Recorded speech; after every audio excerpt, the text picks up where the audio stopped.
Tre'Davious White and Justin Simmons are on the market. I think the Chargers should sign one of these guys, and there are a lot of big names on the market right now. Tre'Davious White was just recently cut by the Bills because that Von Miller contract has a death grip on their cap situation, and Justin Simmons was released by the Broncos because Russell Wilson took Broncos country for a much wilder ride than they were expecting.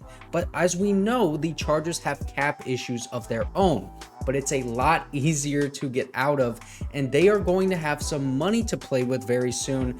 But I don't expect them to go crazy and sign a bunch of big name free agents like Chris Jones or something, even though I would love that. But you know what is big and likely? I am giving away a PS5. All you have to do is click on the sign up link in the description, create your Underdog account using my promo code McLane, that's MACLANE. You got to deposit at least $10, but no matter what you deposit, you are going to get up to $100 matched. You don't have to make any plays, but I've been trying to hit on some $10 plays that would win me one freaking thousand, trying to spend low and get a high reward, just like the Chargers should do in free agency. And one low risk and high reward that the Chargers need to do is sign a cornerback in free agency. We need depth at cornerback more than just about any other position on this team. Outside of maybe tight end, you could argue that. But this cornerback room right now, it's kind of terrible. All we really have is Asante Samuel Jr. He's not really a cornerback one at this stage in his career, and he's better suited to play in the nickel role or even as that cornerback 2 spot, but you don't want him matched up against guys like DK Metcalf or Devontae Adams. So outside of him, we really only have Jasir Taylor and Dean Leonard, who neither guy would stop me from bringing in competition. And I don't even think either of those guys have a clear pathway to make the team next year. It's going to be a total clean slate for everyone because Jim Harbaugh is the new coach. So neither of them are going to be in the coach's good graces, and they could be beat out by some day 3 drafted guys, undrafted free agents even, or some free agents that we get this year. And if you're wondering about Michael Davis, he's a free agent right now, and I don't expect the Chargers to bring him back. So to add depth, they could look at the veteran market in free agency. And the first name that I like a lot is Sean Murphy-Bunting. He's 6 foot, 195. He ran a 4.42 40-yard dash when he was coming out. He's only estimated to cost around $4 million. He's going to be 27 years old once the season starts, and he played for the Titans last year. He was drafted by the Bucks. He's had some hot and cold games, but I think he'd play a lot better in the Jesse Minter zone defense, and I would give him a shot because he is cheap. That's the theme of this video. We need some cheap options in that defensive back room, and also he's not too old. Plus, he has had some games where he really flashes some good play. The Chargers need size at cornerback, and if they want to match up against those bigger receivers, they're going to need someone who's 5'11", 6 foot plus. Sean Murphy-Bunting, he is 6 foot. He would give them size at the minimum and also depth on a very cheap contract. Another cornerback that I would consider is Rock Ya-Sin. He's a big physical corner that has some flashes of really good play as well, but he also has some flashes of some pretty bad play. He's been bouncing around the league with the Colts, the Raiders, and then the Ravens last year. There's that Ravens connection. Rock Ya-Sin, he's a better tackler, and he has the familiarity in this defensive scheme. He's projected at about $4 million a year, and he's going to be 28 years old once the season starts. I wouldn't be surprised to see the Chargers take a 1-year flyer on him because, listen, man, they just need depth and also size on the outside. Rock Ya-Sin would provide that, plus he's got the familiarity with this defensive scheme. And then another cornerback that I think would make a ton of sense, but I don't really know if this is going to happen, Arthur Maulet.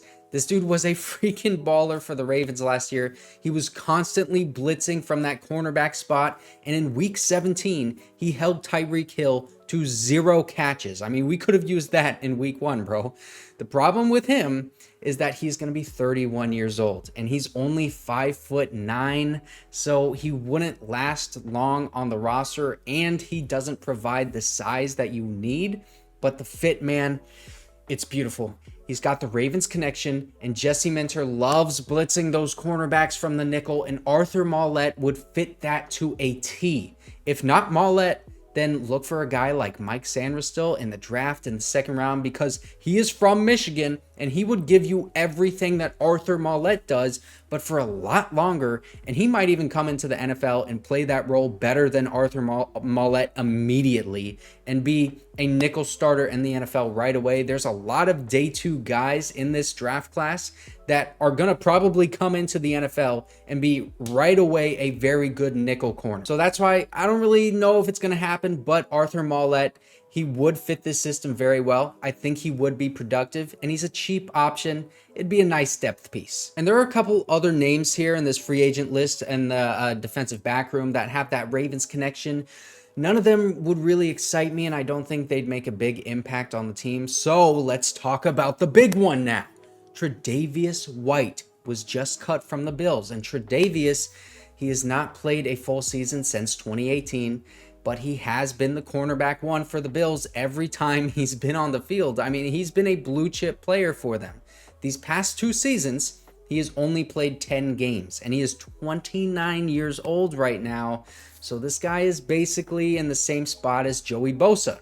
Now, I have been a big advocate of giving Joey Bosa just one more prove-it year under Jim Harbaugh and Ben Herbert specifically, just to see if he can stay healthy and get back to form. So, in my mind, Tre'Davious White would be under that same notion.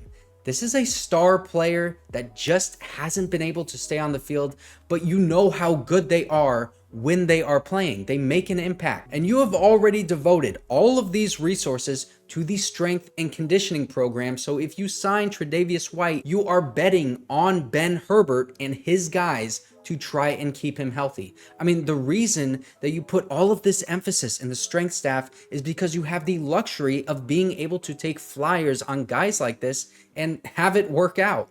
I'm not saying that you don't add any other competition to the cornerback room and you sign him and it's like, boom, okay, problem solved. That's cornerback one. We are elite. No, it's not like that at all. You just give him the opportunity to get back to form, and you give Ben Herbert the opportunity to see what they can do and hope that he can play, I mean, just like 10 games. And it would only cost around like $5 million for a 1-year prove-it deal for Tre'Davious White.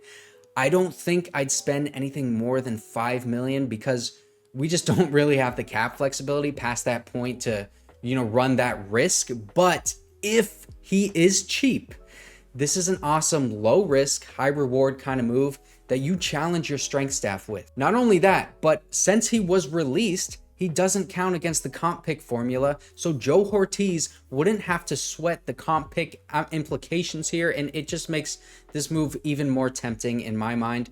I got some heat on Twitter for this take, but how many times have we seen the Ravens take flyers on guys like this, and they're able to maximize them and get the most out of them when no other team in the NFL can? This is not the same Chargers with the bad strength staff and the terrible facilities. This is a whole new look. And the Chargers, they have spent probably the most in the NFL to revitalize that strength staff because Jim Harbaugh has placed such a huge emphasis on it at Michigan, and he brought that culture here. I mean, you could even work Tre'Davious White's contract to pay him more the more games that he plays, so that if he only plays like 2 games, then it's only a vet minimum contract. Ed McGuire is one of the best in the business at these like ripcord kind of deals. So that's why I'm all in on this happening for the right price. I'm not saying you pay him a big amount of money because he's an elite player. You give him a low contract to see if your strength staff can get him back into form. And if they can't, then, we try. But if some other teams are interested in him and they want to get into a bidding war and then that price goes up past $4 or $5 million, I'm out. Now let's talk about the safety spot opposite of Derwin James, because this is where it gets a little more complicated. The Chargers, they're already paying Derwin James a bunch of money to play safety, and the reality is this team's really not built to pay 2 safeties that kind of money. Justin Simmons, man, he has been awesome his whole career. I'm not arguing that. He had a bit of a down year last year, but also he's going to be 31 years old and he's going to cost quite a bit of money. It's probably going to be around $15 million. That's what's being estimated right now.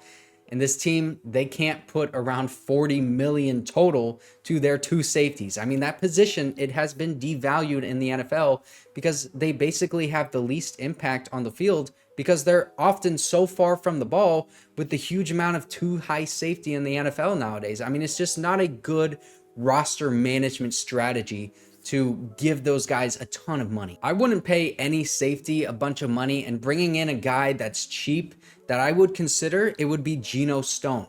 He's from the Ravens and he's going to be 25 years old. He's going to go for around $2 million. Another guy to look out for is Xavier McKinney. He's going to be cheap as well. Also 25 years old. He has struggled with injuries, but again, cheap contract, and you bet on your strength staff to make it work. He has shown a lot of good flashes in the NFL. And then if it doesn't work, then oh well, man, we tried and we didn't lose anything because it's such low money. There's like no risk there. And when looking at safeties here, we got to keep in mind that they're going to be playing alongside Derwin James. So they need to be able to complement him well. And there are a ton of good safeties in this free agent class to choose from. Make sure to enter the PS5 giveaway. And also, if you didn't see my video yesterday, the Malik Nabers to Chargers talks are starting to heat up.